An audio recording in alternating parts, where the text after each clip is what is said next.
BJLP నేత ఏలేటి మహేశ్వరరెడ్డి మాట్లాడుతున్నారు. Live ద్వారా చూద్దాం. ఆటలాడుతూ ఉన్నారు. కాంట్రాక్టర్కి ఇవ్వాల్సినటువంటి బిల్లులు ఈ రాష్ట్రంలో ఇదే మాదిరిగా లక్షల కోట్ల రూపాయలు చెల్లించాల్సిన బకాయిలు ఒకవైపు, అదే మాదిరిగా లక్షల కోట్ల రూపాయలు తీసుకొచ్చిన అప్పు మరొక వైపు. ఇద్దరిది ఒకే బాట, ఒకే పాట, ఒకే మాట. వీళ్ళిద్దరు కలిసి ఈరోజు ఒకరినొకరు తిట్టుకున్నట్టు, ఒకరు చేస్తే ఏడ్చినట్టు ఇంకోరు చేసినట్ల ఇద్దరు కలిసి ఒక జగన్ నాటకం ఆడుతున్న సంగతి నేను గుర్తు చేస్తూ ఉన్నాను. కనీసం రిటైర్మెంట్ బెనిఫిట్స్ కూడా ఇవ్వలేని పరిస్థితి, ఇటు పిఆర్సీలు ఇవ్వలేని పరిస్థితి.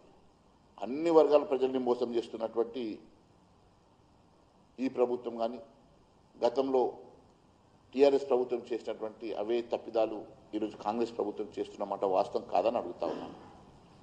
నాడు యూత్ డిక్లరేషన్, నేడు యువ సంగ్రామం. అసలు దేనికోసం యువ సంగ్రామం కేటీఆర్ పెడతా ఉన్నాడో, మరి ఆ రోజు యువ డిక్లరేషన్ చేసి ఎందుకు యువతను మోసం చేశాడు అని చెప్పేసి కాంగ్రెస్ పార్టీని ప్రజలు అడుగుతా ఉన్నారు.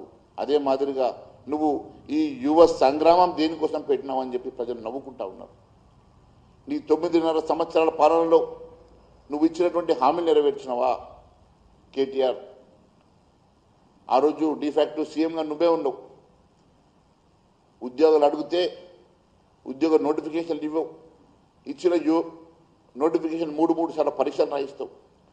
నువ్వే కోర్టుకు పోతావు. 46 జీవోని నువ్వే తీసుకొస్తావు. ఈరోజు 46 జీవో మీద నువ్వే కోర్టుకు పోతావు అంటే నువ్వు ప్రజలకు ఏం సందేశాలు ఇస్తా ఉన్నావు, యువతకు ఏం సందేశాలు ఇస్తా ఉన్నావు అని అడుగుతున్నా. ఆ రోజు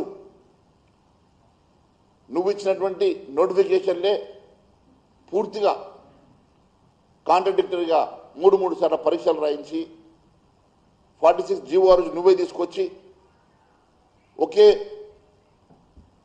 పరీక్షకి, ఒకే ఉద్యోగానికి రకరకాల కట్ ఆఫ్ మార్కులు గ్రామీణ ప్రాంతాలకు వెళ్ళి వచ్చిన వాళ్ళకి అన్యాయం చేస్తున్నటువంటి ఆ జీవోని ఈరోజు రద్దు చేయమని చెప్పి ఆ రోజు నువ్వే జీవో తీసుకొచ్చి ఈరోజు రద్దు చేయమని నువ్వే సుప్రీంకోర్టుకు పోయినావనంటే ఎంతటి రాజకీయ నాటకం ఆడుతూ ఉన్నావో, ఎంతటి యువతను ఈరోజు మోసం చేస్తూ ఉన్నావో ఆ ఒక్క ఉదాహరణ చాలదా ఇవాళ కేటీఆర్ గారు అని అడుగుతా ఉన్నా.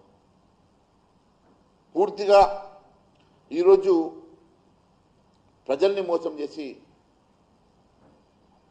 మీరు కాంగ్రెస్ బీఆర్ఎస్ కలిసి చీకటి ఒప్పందం చేసుకొని ఈ రకంగా కన్ఫ్యూజ్ చేసే కార్యక్రమం చేస్తూ ఉన్నారు. యువ డిక్లరేషన్ కోసం ఫేక్ గాంధీని ఢిల్లీకి వెళ్ళి తీసుకొచ్చి ఒకరు ఈయన చెప్తే నమ్మననుకున్నాడో ఏమో ఆ రోజు రేవంత్ రెడ్డి. ఆ రోజు ఒక ఫేక్ గాంధీని, రాహుల్ గాంధీని తీసుకొచ్చి, ప్రియాంక గాంధీని తీసుకొచ్చి ఇక్కడ అనేక డిక్లరేషన్లో, అదే మాదిరిగా సరూర్ నగర్లో ఇచ్చినటువంటి డిక్లరేషన్లో ప్రియాంక గాంధీతోటి నువ్వు ఇచ్చినటువంటి ఏ ఒక్క హామీ అన్నా నెరవేర్చినావని అడుగుతున్నా. ఆ యువత ఈరోజు కనీసం ఖాళీలో ఉన్న ఉద్యోగాలు 2 లక్షల ఉద్యోగాలు పక్కన పెట్టు, ఖాళీలో ఉన్నటువంటి 20,000 ఉద్యోగాలన్నా వెంటనే రిక్రూట్మెంట్ చేయమని చెప్పేసి వారు ప్రజాస్వామ్య పద్ధతిలో ఒక చిన్న ఎజిటేషన్ చేస్తే లాఠీలతో కొట్టి విచక్షణ రహితంగా లాఠీచార్జ్ చేయించినటువంటి రేవంత్ రెడ్డి, నీ సొంత వెబ్సైట్లో 12,000 ఉద్యోగాలు ఉన్నాయని చెప్పి నువ్వే రాసుకున్నావు. మీ డీజీపీ గారు 19,000 ఉద్యోగాలు ఉన్నాయని చెప్పేసి మీ డీజీపీ గారు అనౌన్స్ చేశారు. మరి దాదాపు 20,000 ఖాళీగా ఉన్నటువంటి మీ కానిస్టేబుల్ ఉద్యోగాలు రిక్రూట్మెంట్ చేయడం కోసం యువత కోరుతా ఉంటే నేను 7,000 ఉద్యోగాలు ఇస్తా, మీరు ఎండ్రిన దాకా నూతుల పడ్డ ఇయ్యన్నావు అంటే ఎంతటి అహంకారం నీకు అని చెప్పి అడుగుతున్నా. ఈరోజు నిరుద్యోగ బిడ్డలు ఒక పేదింటి నుంచి ఒక కానిస్టేబుల్ ఉద్యోగం అన్నా వస్తే జీవితం స్థిరపడుతుందని చెప్పి కోరుకునేటువంటి యువత పీజీలు చదువుకొని దాదాపు 10 సంవత్సరాల నుంచి ఇదే హైదరాబాద్లో ట్యుటోరియల్ చుట్టూ తిరుక్కుంటూ కిరాయి రూములలో ఉండి వారు 5 రూపాయల ఫుడ్ తినుకుంటూ వాళ్ళు ఈరోజు హాస్టళ్లలో, కిరాయి రూములలో బతుకుతున్నటువంటి వాళ్ళను ఎండ్రిని సాగుమని అనేటటువంటి దుర్మార్గమైనటువంటి ఆలోచన ఒకవైపు రేవంత్ రెడ్డి చేస్తే, గతంలో ఇదే మాదిరిగా నోటిఫికేషన్లు ఇవ్వకుండా ఉద్యోగాలు ఇవ్వకుండా మోసం చేస్తే ఆ రోజు ఉస్మానియా యూనివర్సిటీకి కూడా పోలేనటువంటి కేసీఆర్ని అడ్డుకొని చెప్పులతో దాడి చేసినటువంటి రోజు మరి కేటీఆర్ మర్చిపోయినా అని అడుగుతున్నా. ఈరోజు ముసలి కన్నీరు గార్చే ముందు గతంలో 2009 సంవత్సరాల మీ పాలనలో 2014 నుంచి 23 వరకు మీ పాలనలో మీరు యువతకు చేసినటువంటి మేలేంది, ఎన్ని ఉద్యోగాలు ఇచ్చారు, ఇంటికి ఒక ఉద్యోగం అని చెప్పి మోసం చేసింది ఆ రోజు మీరు కాదని అడుగుతున్నా. ఈరోజు ఏ ముఖం పెట్టుకొని ఈరోజు మీరు ఈ డెత్ డిక్లరేషను యువ సంగ్రామం రకరకాల పేర్లు పెట్టేసి మీరు మోసం చేస్తూ ఉన్నారో సమాధానం చెప్పాలని చెప్పి నేను అడుగుతా ఉన్నాను. నిరుద్యోగుల గురించి మాట్లాడేటువంటి హక్కు బీఆర్ఎస్ పార్టీకి లేదు, కాంగ్రెస్ పార్టీకి లేదు.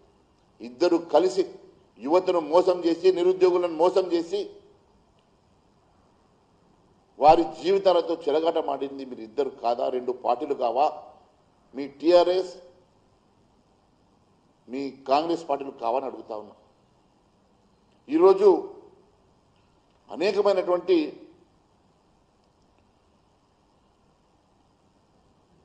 భోగళ్లపై హామీల వర్షం కురిపించి రేవంత్ రెడ్డి నిరుద్యోగులకు ఈరోజు విషం చిమ్ముతున్నాడు.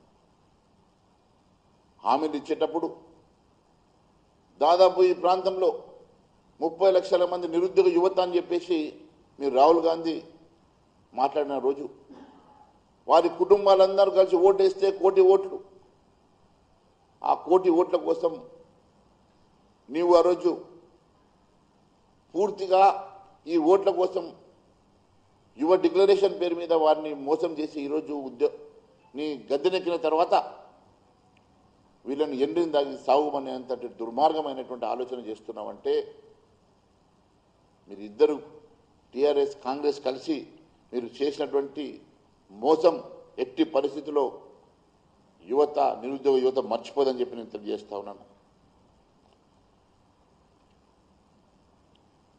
ఒక్క పరీక్షను 3 సార్లు బీజేపీ పాలనలో నిరుద్యోగకి ఎంత అగ్ని పరీక్ష ఉన్నదో ఈరోజు యువత నిరుద్యోగం గురించి కేటీఆర్ గారు మాట్లాడుతూ మరి యువత గురించి ఒకళ్ళతోటి తొడలు కొట్టిస్తాడు, ఛాలెంజ్లు చేస్తాడు. మరొక వైపు ఆయన మాట్లాడుతూ యువతను రెచ్చగొట్టేటువంటి ప్రయత్నం చేస్తూ ఉన్నాడు. నేను ఆయన మాట్లాడేటువంటి స్పీచ్ చూస్తూ ఉంటే నేను చెప్పట్లేదు అనుకుంటేనే